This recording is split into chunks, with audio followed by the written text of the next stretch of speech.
a ti y a todos los televidentes que miran religiosamente Geomundo. Me ha gustado lo de religiosamente.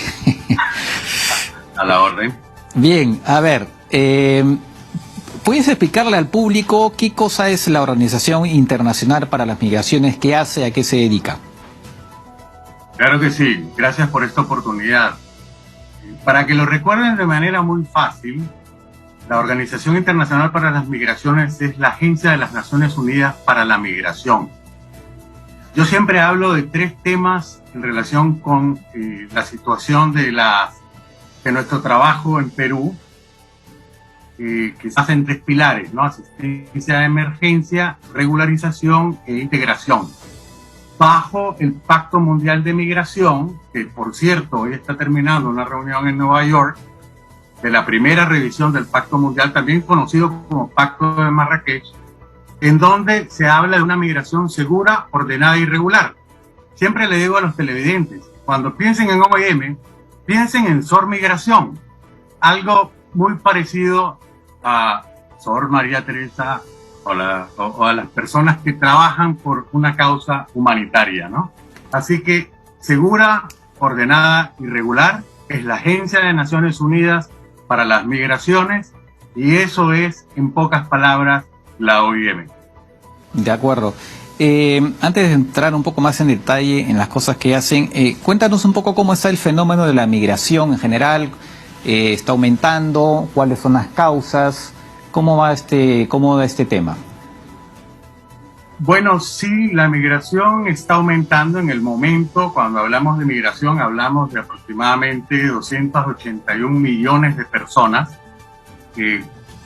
135 millones son mujeres y 146 millones son hombres. Sin embargo, la tendencia es a una mayor cantidad de mujeres migrando hacia el exterior por diferentes razones, ¿no?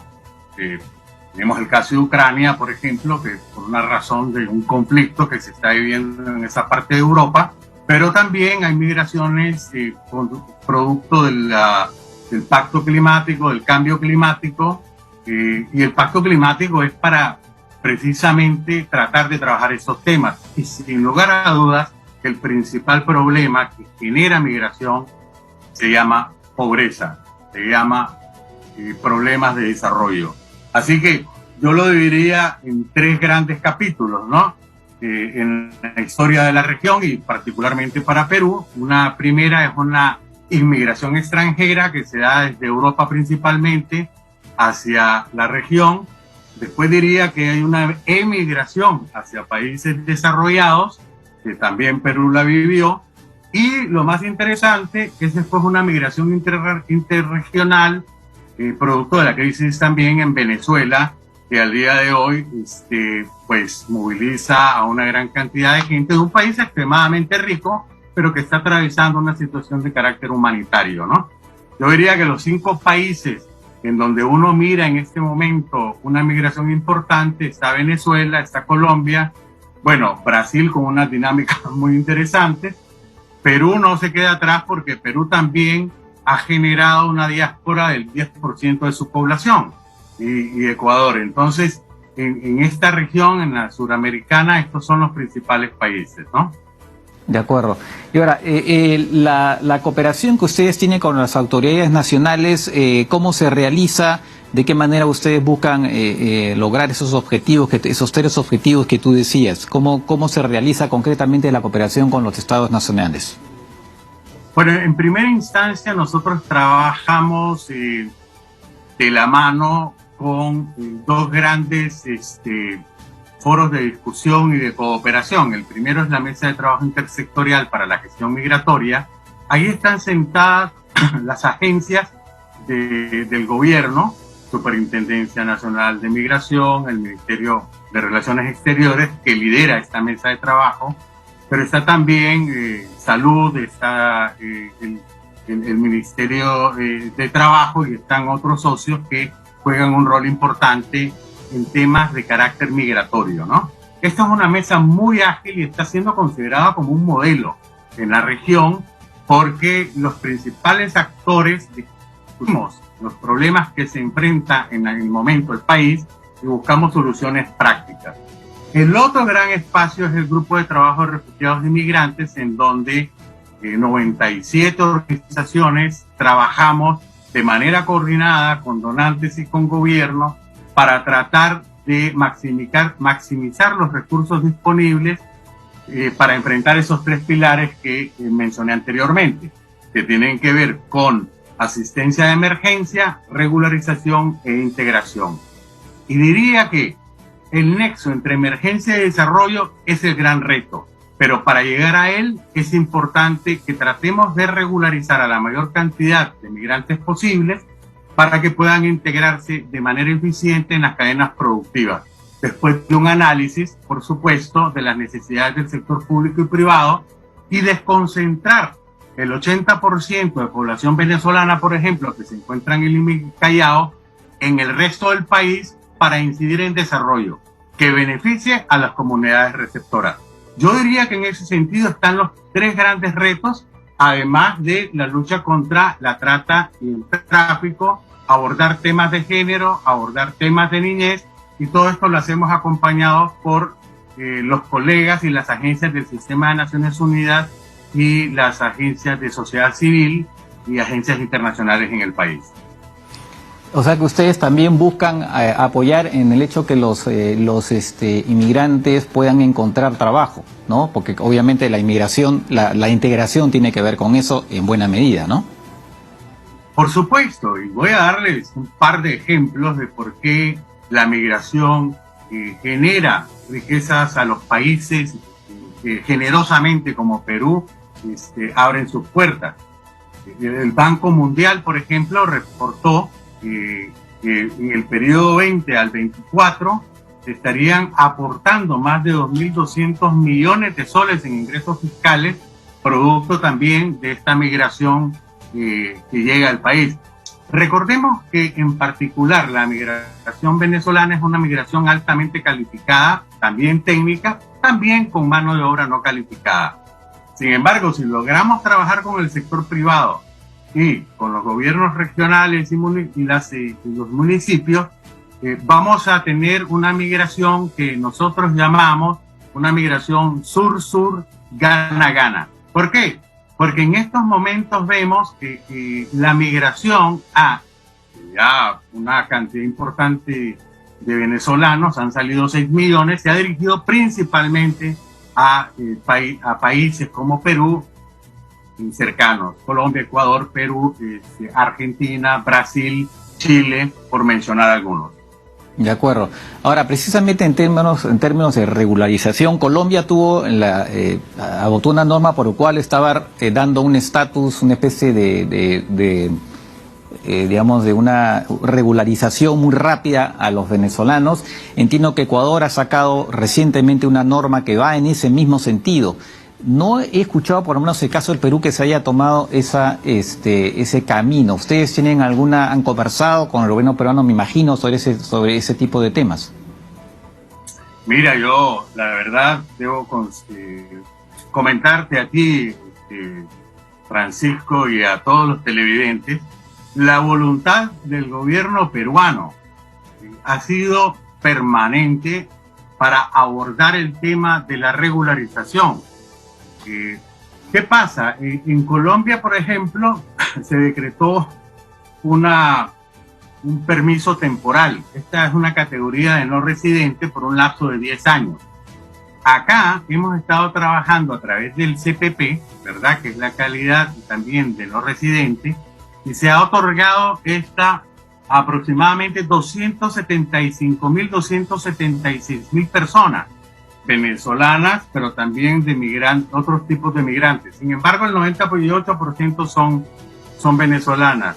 Y te diría que eso es muy positivo, pero además, a través de la calidad migratoria especial de residencia y de la residencia humanitaria, que son dos categorías de residencia, se han otorgado más de 313.000 residencias a población venezolana.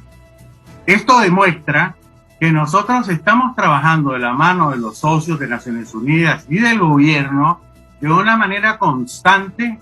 Debo decir que la residencia humanitaria está siendo otorgada a la población venezolana que solicitó refugio. En esto estamos trabajando hombro a hombro con el Alto Comisionado de las Naciones Unidas para los Refugiados. Ambas organizaciones, OIM y ACNUR, colideran la emergencia que ha generado en toda la región estos flujos mixtos de migrantes y refugiados, y estamos en este esfuerzo trabajando de la mano con UNICEF, con OIT, con el PNUD, con otros socios y agencias, pero también de sociedad civil, para garantizar la regularización, la integración, el beneficio sobre todo a las comunidades receptoras, para que se pueda tener un impacto directo. Te pongo un ejemplo. En estos momentos nosotros vamos a distribuir 8 ambulancias a diferentes direzas en donde se requiere de este tipo de vehículos para poder asistir, digamos, la emergencia de COVID y las emergencias en el sector salud. Pero esto va a ser más utilizado para la población receptora, en los lugares donde hay mayores concentraciones de refugiados y migrantes. Pero en ese sentido, lo que yo quiero con este breve mensaje es incidir y explicar que lo que hacemos está muy vinculado también en un esfuerzo para beneficiar a las comunidades receptoras que con tanto cariño han aceptado a la población venezolana en el país. Hay problemas, como en todas las partes del mundo, pero la voluntad existe, tanto por parte del gobierno como de las comunidades de acogida. De acuerdo, y entonces tú has hablado efectivamente del tema humanitario. Buena parte efectivamente de los inmigrantes venezolanos han presentado una solicitud de asilo, ¿no? Más o menos, ¿cuánto representan en términos de porcentaje las personas que han solicitado asilo? Mira, la última cifra que yo manejo, ¿verdad? Estoy usando de mi memoria, es alrededor de 534.000 solicitudes de refugio, que podrían llegar a ser más. Y esto representaría, si sabemos que la población es aproximadamente de 1.3 millones, 1.29 millones de venezolanos en el país, entonces podría estar representando fácilmente entre el 50 o más de solicitudes de refugio, ¿no? De acuerdo, y precisamente basándome en la experiencia que pasa en otras partes, más o menos, ¿cuánto demora la tramitación de esa, una vez que entra la solicitud? Y que, claro, yo sé que eso podría ser una pregunta para ACNUR, es más, algún momento vamos a conversar con ellos también, pero más o menos de lo que ustedes han visto, ¿cuánto demora la expedición de esos? Los procesos de elegibilidad son procesos toman tiempo. Yo, efectivamente, eso es un tema de ACNUR y no me aventuraría, porque no es mi mandato, no es mi trabajo, en decir cuánto tiempo en particular. Sin embargo, quiero volver a enfatizar en algo que es de vital importancia. La residencia humanitaria, que es una medida de protección también para la población, se otorga prácticamente en unos términos bastante expeditos. Lo que estamos asegurando acá es que los que aplicaron a la solicitud de refugio no tengan antecedentes para que se les otorgue la residencia humanitaria, que no es el refugio, pero sí es una medida de protección. La residencia humanitaria se otorga, según lo que está contemplado en la ley de migración y su normativa, a países en particular que están atravesando una situación difícil de carácter humanitario, y por la cual se considera otorgar esta residencia humanitaria a las personas que lo requieran. En ese sentido hay una alternativa. Esto no significa que ellos renuncien a su proceso, significa que tienen la opción de optar por la residencia humanitaria y, si así lo desean, posteriormente recibir el estatuto de refugiados, porque está en respuesta a un documento totalmente vinculante, ¿verdad? Como es la Convención de Refugiados y su protocolo del 67, la Convención de 1951 y el protocolo de 1967. Así que en esos términos, digamos, se complementan. Y por eso es que OIM y ACNUR trabajamos de la mano para asistir al Estado. Recordemos, las garantías tanto para nacionales como extranjeros, para tener acceso a derechos, es una responsabilidad del Estado peruano. Sin embargo, sabemos que tanto el COVID como la crisis mundial que se está viviendo en relación a las consecuencias del COVID requieren del apoyo de Naciones Unidas y de otros organismos de cooperación, gracias a los recursos que ponen los donantes, para poder enfrentar los grandes retos productos de esta emergencia de flujos mixtos de migrantes y refugiados, pero también producto de la emergencia que ha creado el COVID, tanto en salud como en la economía del país. De acuerdo. Muy bien, Jorge, muchas gracias por estas explicaciones. Creo que con esto el público va a entender un poco más, o de repente descubren la existencia de la organización, que de repente algunos no la conocían, y en todo caso entender un poco más su trabajo. Gracias por estas explicaciones. Pues nada, seguiremos, por supuesto. Recuerden, SOR Migración, OIM, es la agencia de las Naciones Unidas para asistir a los migrantes más vulnerables. Así que estamos a sus órdenes y muchas gracias, Francisco, por esta entrevista.